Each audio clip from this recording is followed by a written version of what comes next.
That's You know how long that's been going on? For, come over here. that's been a thought for 30 years. Okay, where am I? Lee Dunham, double dutch all over the country, LA, LA, New York, San Francisco, Florida, Philadelphia. And see, it went huge in two places, Cincinnati, Ohio, and Connecticut. Yeah. Yeah. So that's why the teams in Connecticut Yeah. too blew up. Yeah, but here's the thing. That same Jimmy Booker, he took us to another black community outreach individual. His name was Leonard DePaul. Yes. Jimmy Booker again, the godfather, Jimmy Booker again. And that's when we Lincoln went Center. to Lincoln Center. Now, can I brag a little bit? Please. You might hear people say double dutch is sidewalk ballet. Come out of these lips first. Janice told me that. Came out of these lips first. Because I'm down there and we're looking up at the New York Ballet, and people, I said, you know, they got their Lunton Fontaine, and this was the day that R.C. Davis and Ruby D came. I said, we got our Davis and D, because we had all, Jimmy Booker again, we had fantastic support. Wow. And double dutch, coined the phrase, double dutch was sidewalk ballet. Let me see, what else do I know that nobody else knows? Oh, it was. What happened with the Fantastic Four? What happened? Oh Why man, did why did that turn out? They were so amazing. Why did they get disqualified without seeing that that would have benefited the sport? Okay, here's the thing. Originally, when they say disqualified, you don't truly mean that. Originally, we tried to maintain the structure of amateur sports. Yeah. Okay? Yeah. We Which tried at to- that time, do you know the next year they switched to, that was the Dream Team Yeah. at the Olympics. It was the first time they let professionals into Okay. amateur sports. And then Skip Homeyer made the first double dutch film, Pick Up Your Feet. Yes. And he interviewed the Fantastic Four, and they let the cat out of the bag that they had received scholarship money, Ah. okay, from McDonald's Corporation. And that's how come, because we were trying to maintain the structure of amateur sports. Yeah. And then, like you said, right after that, that's Yep. what happened. And you see, we did double dutch because Title IX had just come into being in 1973. And double dutch, we said double dutch, girls have no structured sport. Now, I'm smart as hell, but I learned so much from them, okay? Tell me what? What'd you learn? Team, you know, and I would come up with these cliches. There ain't no me in team. There ain't no I in team. Teamwork. They are completely dependent one upon the other, okay? Now, later on, when David was traveling, after I had left the sport, and David was traveling, and he was in Europe, and they were talking about, you know, that's when the world was getting to be more and more technological, and they said, well, why don't you add music? And that's when fusion came up. Yeah. But prior to that, we were strict. We were strict in terms of the parameters of the sport. We had a rule. If it's not within or connected to the turning ropes, it ain't double dutch. Okay? If it ain't within or connected to the turning rope, it is not double dutch. What was the impetus behind it? I'm imagining that Oh, you mean the climate. the No, I mean, fusion? no, at that time, the strictness. Because Like- that's the way sports were. Okay, speed.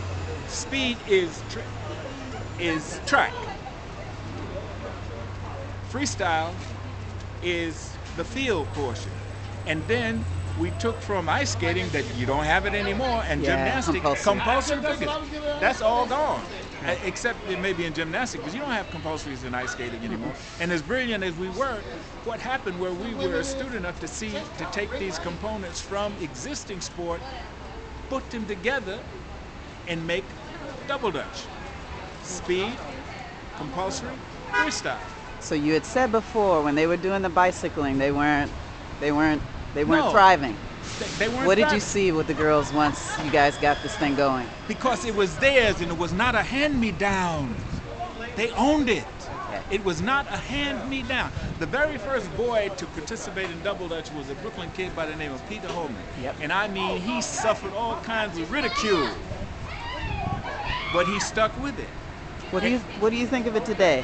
What? Given that double dutches overseas is off the chain, Yeah. and here it's not thriving. You know, The computer tablets, the stupid games, you know, games where you're going around killing people and everything, you know, and the wonder of being physically competitive no longer exists. Do you know what they had to do? They could no longer offer the kids scholarships because they had no sponsorship. Yeah. That's terrible. And I'm wondering, do you think that anything about the way officers work today, the community relationships with, I don't know if you are familiar with that still, but you guys had an investment in it that is... Well, here's the thing.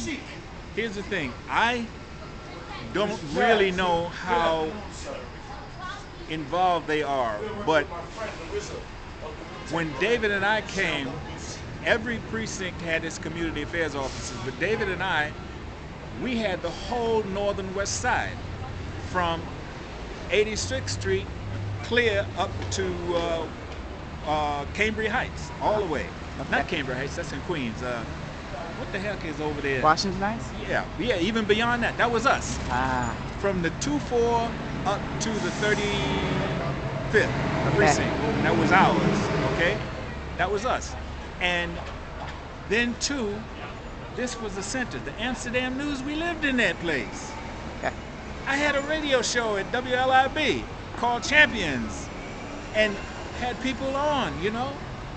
Had people What did you do this on the show? You play music, interview No, people? What'd you do? it just interviewed people. It was 15 Local. minutes, and it was called Champions. And we would take people out of the community and interview them and highlight what they were doing in the community. And that's So what, you guys weren't just cops.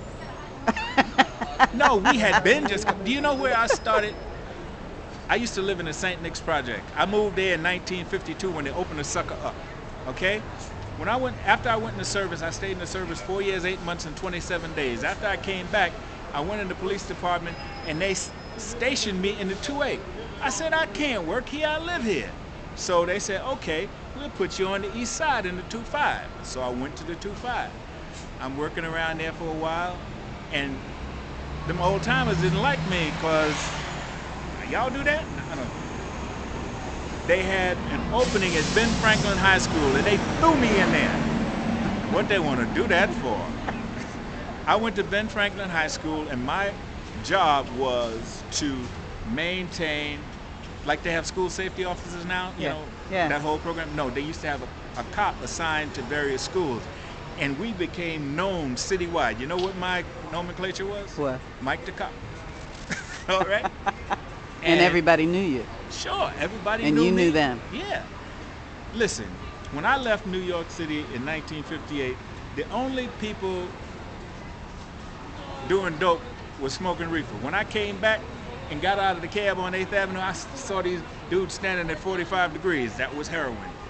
The children taught me about drugs at Ben Franklin. I made so many drug collars that my captain would only give me a half a day off. All right, but I threw more dope down the sewer you could shake a stick at. Yeah. Because I had that kind of relationship. If I saw you and I figured you had something in you, I would threaten you and take your half load and dump it in the sewer. And this is an aside. Some years ago, one of those throw in the sewer dudes, he was interviewed for an article in New York Times Magazine. Yeah. You know, so it Thank paid you. off. It paid Thank off. you. It paid off. And like I said, this is what David and I had.